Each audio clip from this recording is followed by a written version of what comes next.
Tujuannya sudah akhirat. Ujian itu adalah sebuah ilmu lapangan dari Allah supaya kita naik kelas. Nah, sudut pandangnya berbeda. Kalau orang yang punya iman itu setiap ujian yang datang bagi dia itu adalah sebuah praktek lapangan untuk menambah pengalaman dia dalam hidup. Maka dia bukan jadikan sebagai sebuah beban gitu ya. Jadi secara kosakata ini benar. Karena memang orang makin kuat imannya, makin jauh dari semua itu. Nggak ada yang perlu didepresikan. Kita nukil atau kita pernah nukil banyak sekali kisah para salafus soleh. Hidupnya miskin sampai dan tidak makan 3 hari. Nggak ada depresi itu. Larinya ke masjid. Tetap berdoa sama Allah. Kemudian Allah datangkan orang yang membantunya. Itu cukup banyak berapa kali kisah kita ulangi. Saya tidak ulang-ulangi lagi. Tapi itu contoh-contohnya ya. Jadi walaupun kondisi mereka sudah susah sekali. Kisah Urwah bin Zubair yang kakinya sampai dipotong. Nggak ada depresi. Malah dia bersyukur kepada Allah. Dia mengatakan kaki saya telah mendahului saya ke surga sebelum anggota tubuh yang lain. Dan sekian banyak kisah-kisah yang berhubungan dengan masalah-masalah seperti ini. Nah kalau misalnya ada orang mengalami permasalahan di mental, di jiwanya. Sebagaimana juga orang kalau punya masalah di fisik sakit secara medis, boleh saja. Ya, karena psikolog ya, atau psikiater itu adalah juga bidang ilmu yang Allah Subhanahu wa taala ajarkan kepada kita. Boleh saja orang konsultasi. Tapi perlu antum tahu, terlalu banyak, maaf saya bahasakan ini ya, psikolog yang datang konsultasi sama saya. Ya. Terlalu banyak. Ustaz kenalin saya psikiater namanya ini. Bisa enggak saya konsultasi Ustaz? Boleh, konsultasi. Masa ada psikolog pernah datang sama saya, cerai rumah tangganya. Padahal dia konsultasinya khusus masalah rumah tangga. Coba. Ada. Ayah datang ke Ustadz ngomong. Nah, bukan saya mengatakan Ustadz lebih tinggi, bukan. Ujung-ujungnya lari ke agama juga. Kan gitu. Tapi ini gak ada masalah. Orang boleh saja konsultasi begitu. Dan wajar. Mereka pun ada konsultasi. Nah seperti itu kurang lebih gambarannya. Ya. Baik, Masya Allah. Syukuran Ustaz. Barakallahu fiik.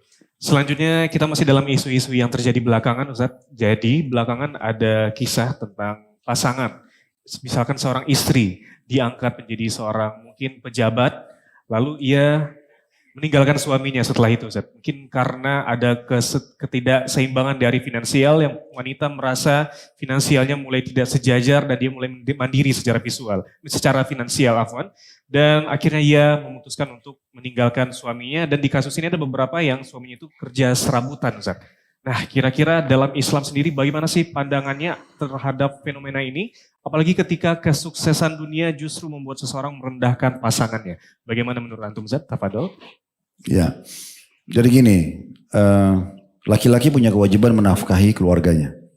Saya sudah pernah bilang nafkah di 5 hal. Makanan, minuman, pakaian, tempat tinggal, transportasi istri. Semampu suami. Karena Nabi SAW mengatakan dalam hadis, mastata'tum, semampu kalian. Gitu ya. Jadi memang kita punya kewajiban itu. Selama kebutuhan nafkah itu bisa dipenuhi, semampu suami, gak boleh istri minta cerai. Haram hukumnya. Tidak ada alasan. Gitu kan? Untuk apa dia alasan? Kalau hanya untuk beli tas branded atau misalnya pindah dari rumah kontrakan harus beli rumah sementara suaminya tidak mampu. Kenapa dari awal nikah sama laki-laki ini? Harusnya nikah sama orang kaya. Jangan setelah jadi status istri durhaka karena statusnya sekarang ini masuk dalam bab nusyud, pembangkangan. Makanya Nabi suruh dari awal sebelum nikah sama orang yang sepadan. Nah, sepadan ekonominya, sepadan paras wajahnya, sepadan pendidikannya supaya nggak clash nanti. Kan gitu. Nah itu poinnya. Jadi tidak boleh perempuan minta cerai. Tentu banyak poin-poin yang kita bahas ya. Berhubungan dengan masalah sebab musabab cerai. Tapi kita sedang bahas karena perempuan ini minta cerai sama suaminya. Karena setelah bekerja ternyata income dia lebih besar daripada suaminya. Boleh nggak hukumnya? Ini nggak boleh. Terutama kalau suaminya sudah memenuhi kebutuhan dasar. Nah kebutuhan dasar itu sangat normal teman-teman kalau antum menulis. Kalau saya sama istri begitu. Apa saja kebutuhan? A, B, C, D, semua kita catat. Dari hal kecil sampai hal besar. Bayar listrik berapa, beli minyak goreng, beli susunya anak-anak. Apa aja semua catat. Nanti fungsinya antum sebagai suami tahu. Oh ternyata kebutuhan rumah saya sekian ya. Misal keluar angka 5 juta. Jadi antum tahu, oh saya harus cari kerja sejumlah ini. Minimalnya. supaya terpenuhi kewajiban saya sebagai suami. Nah begitu. Ya. Nah itu penting. Jadi kita duduk kita bicara. Nah kalau ini sudah antum penuhi, istri antum minta cerai setelah dia dapat kerjaan, ini nggak boleh. Itu haram bagi dia. Makanya kata Nabi SAW, istri yang minta cerai sama suaminya tanpa udzur syar'i ini masuk dalamnya, maka haram baginya bau surga. Apa yang dia mau kejar? Apa yang dia mau kejar? Tas-tas yang branded, ya, atau lifestyle-nya dia lah dengan bertemu sama orang-orang, mungkin teman-temannya, para pejabat yang sudah pakai berlian dan segala macam, suaminya tidak bisa berikan, itu nggak bisa. Itu bukan udzur. Kalau dia mengatakan, Ustaz, di masa Nabi SAW pernah ada seorang wanita datang ke Nabi lalu minta agar diceraikan dari suaminya. Pernah dengar gak? Itu pernah ada riwayat gitu ya. Ini kasusnya kalau kita lihat hadis ada sababul wurudnya. Sampai Nabi suruh dia mau gak mengembalikan maharnya suaminya. Waktu itu kebun kurma. Dia bersedia, Nabi ceraikan. Apa kasusnya ini? Kasusnya adalah kata ulama hadis karena si wanita ini dinikahkan oleh ayahnya tanpa izin dia. Jadi ayahnya langsung nikahkan saja, ya. Tapi rupanya setelah nikah, dia lihat laki-laki ini dia nggak cocok.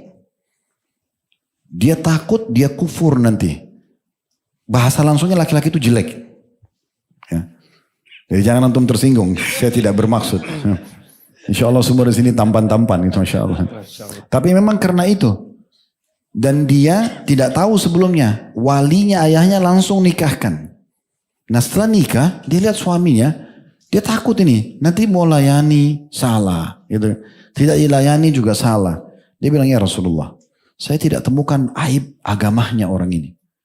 Tapi saya ini dinikahkan dengan cara paksa, saya tidak tahu. Karena harusnya anak gadis itu ditanya kan, mau nikah nggak? Kalau dia diam berarti dia setuju, kan gitu. Dan boleh juga dipaksakan. Maka Nabi setelah lihat kasus itu lalu mengatakan, dia bilang saya takut kufur, saya nggak bisa layani suami saya ini. Mumpung belum jauh perjalanan rumah tangga. Kata Nabi, dipanggil suaminya. Bagaimana? Kata suaminya, kalau dia mau kembalikan mahar saya silakan. Maka Nabi tanya, kau kembalikan mahar enggak? Iya baik, dikembalikan kebun, diceraikanlah. Jadi ada masalahnya nih. Jangan dalil ini dipukul rata. Oh semua perempuan boleh minta cerai, nggak boleh. Hukum dasarnya nggak boleh. Ya gitu. Jadi nggak boleh. Nah ini memang masalahnya ya. Itu salah satu hikmah yang pernah kami bahas dalam bab nafkah di keluarga teman-teman sekalian. Kenapa kita laki-laki yang memberikan nafkah? Kenapa bukan perempuan? Allah tanamkan di jiwa laki-laki. Saya tidak tahu antum merasakan atau tidak ini.